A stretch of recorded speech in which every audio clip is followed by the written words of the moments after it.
So the 2022 MLB All-Star Game was tonight in Los Angeles, where the American League defeated the National League for the ninth straight time in the Midsummer Classic.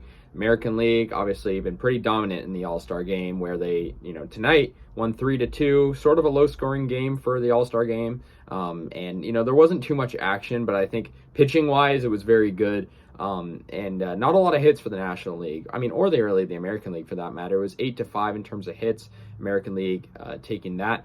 And it was interesting because, the starting pitcher, Shane McClanahan of the Rays, allowed the only 2 runs to the National League, and the rest of the pitchers in the American League didn't allow any runs. Paul Blackburn, I want to focus on him for a second because he was the Oakland Athletics representative.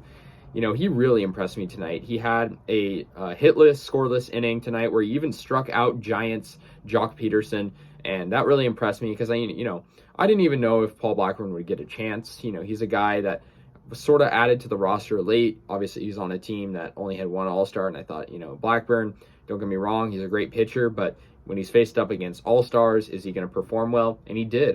Getting a strikeout, having a good inning, and that looked really good. And he pitched 1 inning, and, couldn't impress me more in the All-Star game. So good job to Paul Blackburn, and the lone Athletics representative. But otherwise, sort of a boring game.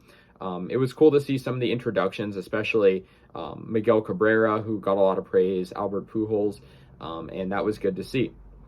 And so anyways, the first run of the game came from Mookie Betts. He got an RBI single, and that was off Shane McClanahan, and that was in the first inning. McClanahan, of course, allowed a couple of runs to the National League. Paul Goldschmidt got a solo homer on the National League, and it was 2-0 after that.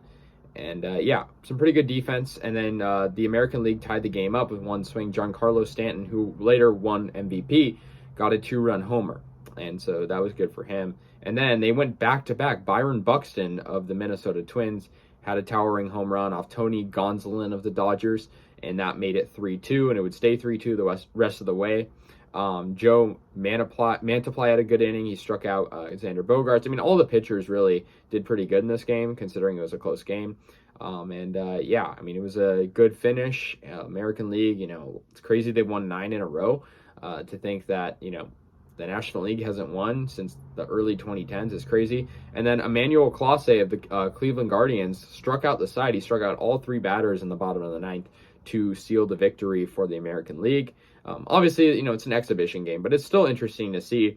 And I sort of was hoping for a tie going into the past the ninth inning, because then we would have seen some interesting home run show off possibly. So that would have been cool. But otherwise, sort of a lackluster game in terms of scoring like we usually see. Usually it's like a higher runs scored game because you have a lot of good hitters and whatnot, but then you got to remember it's also good pitchers. So it was a good fun game. Los Angeles Dodger Stadium, I went there this year, and it was a beautiful stadium, so I think it was a great venue to have it up at. And it was a great game. So anyways, guys, let me know your thoughts on this year's All-Star game. I'll see you guys later, and peace out.